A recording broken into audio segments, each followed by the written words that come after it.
So this is C wing. So this is the smaller of the two wings in Shrewsbury. So this is where I think a lot of the ghosts, this is the most haunted part of the prison effectively. So it's where a lot of the ghost experiences happen. So the Georgian child, for example, we speak about, appears on that set of steps. So that's where he or she appears. We've got the most haunted cell up on the 2, so in cell 3 with the grey lady. That's what happens in here. And effectively, yeah, it becomes quite a paranormal sort of hotspot for both people coming in. So whether we would put something in here, in theory, in, for example, one of the cells around this. So that's kind of what we're looking at, or whether we put it all over into A wing. So cells predominantly are all exactly the same. Like there's not a lot of difference within them effectively. They're all effectively 10 by 6s. They've all got a sink and a toilet. That's kind of pretty much it effectively. So what we're looking at is with some of the spaces is, do we go, how do we dress it? How do we make it look? Do we do something where effectively you can come into a space like this? We obviously backdate it more to a Georgian kind of feel. Yeah. Do we then have, for example, an actual screen? Because with the Georgian side of things, we don't have much interpretation set up for them. So do we effectively therefore put a screen in so people can come into the cell and effectively have that conversation, if you will, probably revolving around the spirit you see on the stairs, because it's a lovely link for us. So that's kind of where our thought was. And do we put that into C wing? It fits here because obviously it's connected to the same space. And you know, we'd probably utilise a cell like this effectively, and like I say, take the sinks out so it backdates, and then we'd sort of dress it up from there really. But it's how you'd embed. Because as soon as you put obviously a screen in, I guess you've got two options. One is you just do it quite crudely, where you just chuck it onto the wall and people can sort of chat to it, and it's quite clearly a screen, or you embed it into a interpretation space. Or a projector. Yeah, well I mean, yeah. I was going to say projection probably works even better for us, because that is literally just, I assume, projecting straight onto a wall, so it'll appear effectively on the wall. Yeah. Well, we were thinking that if you had a sort of ghost experience, the projector could be high up, and the lens could be wide angle, and if it's a high enough resolution, then you can throw an image here, and you could maybe throw an image over here, and because it's all coming out of like one picture, but there'd be black literally on the screen, and so you'd only see the illuminated areas, and so you could do sort of a transition thing. The big kind of conversational thing that we've been having is, how fast can we make video interact with people on a conversational level? And it's still, no matter where you look, it's still pretty hard because of the computation. But the audio isn't that hard.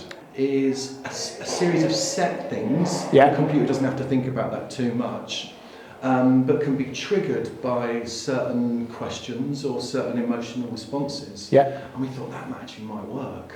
No, I think that's exactly the sort of direction is to go, because it's all about making it more interactive, more immersive, more engaging for the public, and bringing them something new.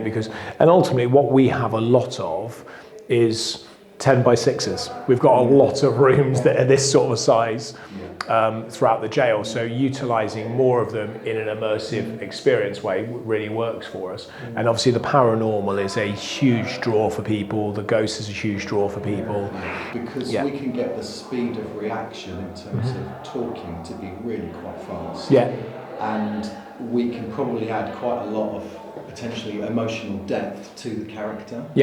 And so that got me thinking, potentially a one-on-one experience, because one of the issues might be if having 2 or 3 people, or one person and a child, if people are talking over each other, computer won't handle it, and it will start to get quite confused, and then the responses won't be as effective. And so that's the kind of question for you in terms of how you might want the experience to roll out. And whether it's a premium experience, whether it's something that people want to book in for, but that's probably more. So I'd have to chat in with our attraction director, I think, to find out what his thoughts are, because he'll be driven into that world for sure. I think in terms of these sorts of space, they work well because you can have a singular person come in. We can obviously do doors in a different way, so we can lock doors and close doors and stuff like that in a different way, so we can manage the access. I also think there's potentially a way of us trying to educate the public and our visitors. So for example, if you're on this experience, which might start as one sort of build up, is when you go into it, don't talk at the same time effectively. You know, there's kind of some core kind of rules effectively that to enhance your experience and to make sure it works. So the experience is the experience, but then what could potentially they take away from it? Could it be a recording of what they say and the reactions? Yeah. And could it be something that they might want to share on social media? Yeah, definitely. And then other people are going to think, well, that's actually really... Because I think that it really could be emotive where it could touch people. Yeah. And if we can achieve that, then they're going to feel really touched by it and engaged into it. So I think the more that we can, especially if you can give people snippets where they can then share bits of it, and I think that, you know, for example, the students we've just had come through, they aren't going to use Facebook and Instagram in the same way as we will, but they will put it through TikTok. So it's kind of having the right amount of having the content come through to them that they can then share in the way that works for them. Yeah, what's interesting is the quite high-end computers that we think about, they can potentially do two voices at the same time. Yeah. So you can run one machine with two cells. Yeah. I have to qualify that in terms of video as well, because that's actually quite a lot to put through. But yeah, if it was purely audio, you can definitely get two cells running at the same time, different characters. So each one of these is a different interpretation space. So that's, for example, a female Victorian cell, male Victorian cell, padded cell, so on and so forth. So, and at Shepton and at Peterhead, they've got similar things. So fairly traditional kind of attraction style where you've got a space dressed up that people can look at, information they can read. Peterhead's got an audio tour, and audio tours are good. But I think what we're tending to find actually with the audio tours is we can take the information that we've got, put it into a scripted format, have it VO'd, and probably embed it into the back of the website just off a QR code pretty efficiently from a cost perspective, pretty quickly, as opposed to building an entire audio tour, which is into thousands by the time we do all of that. So initially our thought was if we could take like a space like this, and Shepton's got some really, really good ones, some really high quality ones, and effectively take it so people can almost have a conversation with effectively the characters. I think the one that we gave you at Shepton was David Cobb, and they've got 2 or 3 interpretation spaces built of him effectively.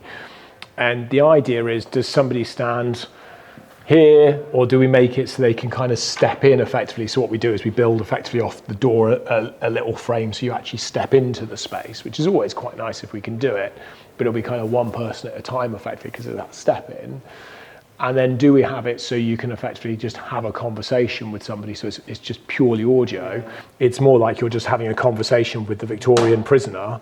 And like I say, it's quite straightforward for us to build a basic frame coming inside and coming back to the door so you can actually step into it, and therefore you're in the cell, because I think doing it from here is quite tricky, because when there's lots of people here, it's very, very noisy. I think that's all going to pick up. So again, having the idea that you can effectively step in and then interact with either a prisoner or a prison officer. And our plan, I think, would have been to go down that road anyway, but what we'd have done is very much kind of push buttons on a wall, you press it, and it just gives you a narrative effect for the information that's there. Whereas what people will want, I don't think they necessarily know it yet, what people will want is to be able to walk into that space so you feel part of it. So you're off the wing, you're in the cell, you're immersed into the environment, and then you can ask the question of the prisoner or the prison officer, like, why are you rioting, for example? Or like, oh my God, what's going to happen next? What's your plan? Whatever it might be. And you can have effectively that conversation. And yes, you're having it with a mannequin, but I think the magic will be you're in the space and you can have that conversation and get that kind of real-time, real answer feedback from it. Like the Georgian child, for example, we don't have any pictures or visuals of what that might look like other than Georgian prisoners of that time effectively. So actually, is there a way that we can create that on as a video so people can then go in and engage with it? And we've done projections in the past. The thing with the projections in the past is they are just literally, video projections, and you just sort of see it happening. I think what people want is that engagement, that immersion, and what works well for us here is the fact that you are in a prison. Like, you are in it, you live it, breathe it. But there is a way where we can effectively, and I'd have to chat to our team in-house, but there's probably a way with the interpretation spaces that they can actually build probably just a barrier at this kind of height, straight the way across. So when you walk into a cell, effectively you walk into here, and we can do it so the doors can just be closed behind you. People can come in, close the door, and therefore it instantly cuts out the noise. So even when it's really bustly out there, it does really dampen the sound. Trunk, Ethernet, wherever you need to. Yeah, so everything's Wi-Fi'd at the moment. So we've got, as you can see, like down here, so we've got all the ports into the landings already, and then we have APs all throughout, so there's Wi-Fi everywhere in each of the jails. But then, if we want to hardwire it, then all we need to do basically is just tap into to one of those, or we just go back from the main cabinets, the closest cabinets, and just run straight in. And then realistically, what we're doing is when we have to run into a cell, we just have to figure out how to put it into the cell. I imagine that our estates manager will probably say, let's go through here. Is the Wi-Fi quite reliable, is it? Yeah, the Wi-Fi is pretty solid, and we can put in as many APs as we like. I think obviously the thing that I guess you'll find with Wi-Fi is I assume it will probably run slightly slower than on Ethernet for you. So where we can, we'll plug in Ethernet.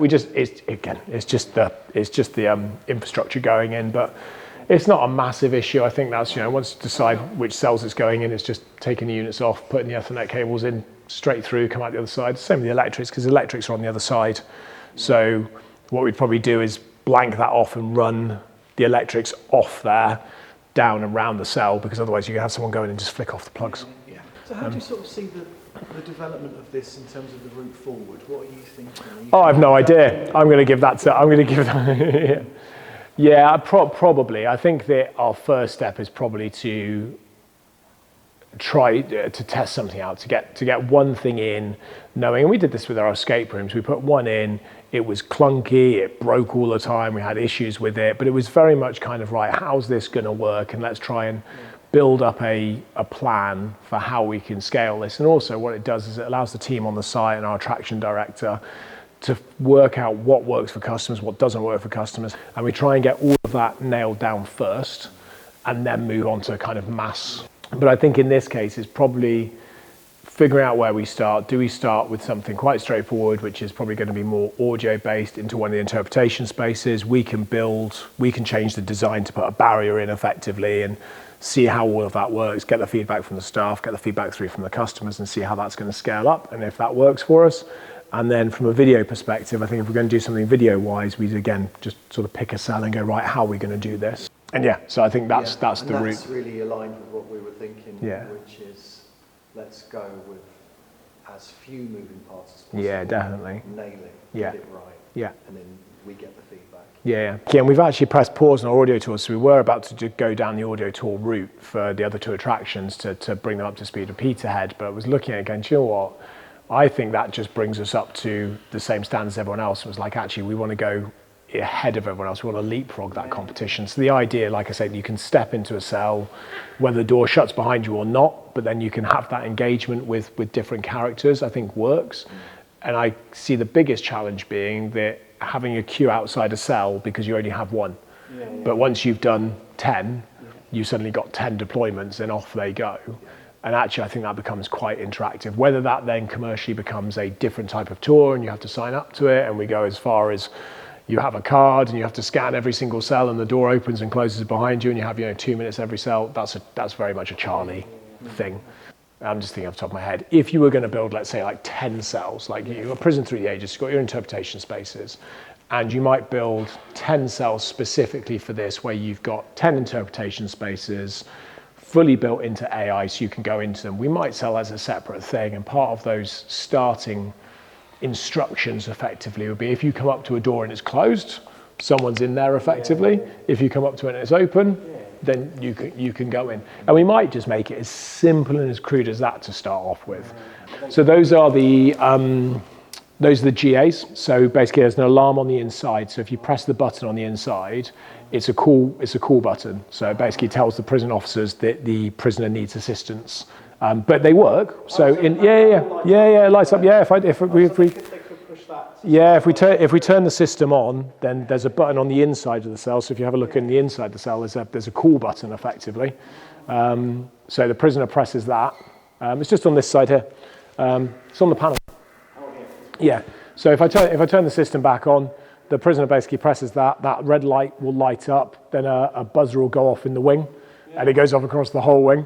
But it could be used. It could be tapped into. Disconnect the LED from the main system and connect it just in the inside on a separate power. So you press it and it goes. Horrific experience with that sound where it's like. Yeah, and that's literally what happens. We turn it on, it's literally just beeps and beeps and beeps. I think that's kind of where we start really from here. So I think the next phase is probably to work with you guys in terms of passing this over as a project towards Charlie, and then sort of just checking in with James, who's Charlie's boss, to see how he sees a project lead unfolding. Because what's important from our perspective is that somebody our side leads on it. So the model that the audio companies still have is, still a decade old, and I don't think it fits. And I'm not seeing it grow with technology really. And like I say, I mean, we can produce an audio tour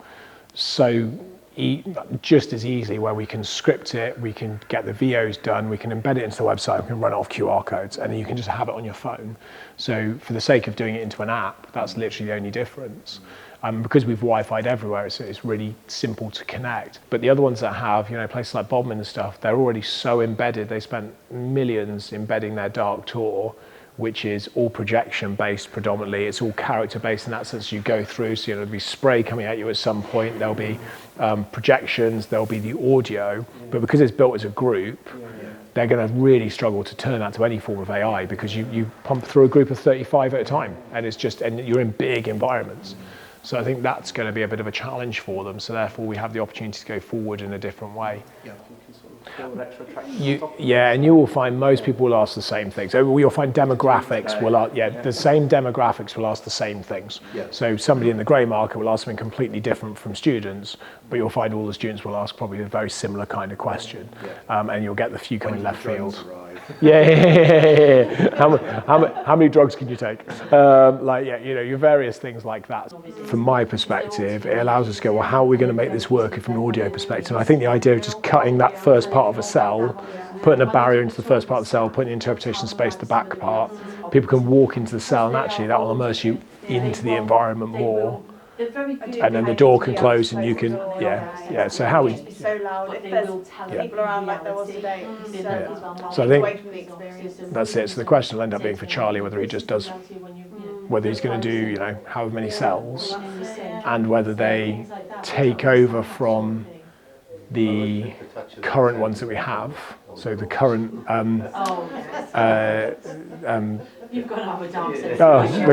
the current journey behind bars, the current interpretation that we have, and whether it's part of the core offering or whether it's an upsell. Yeah, he's going to have to look at that. He'll have to cost a while. Cool.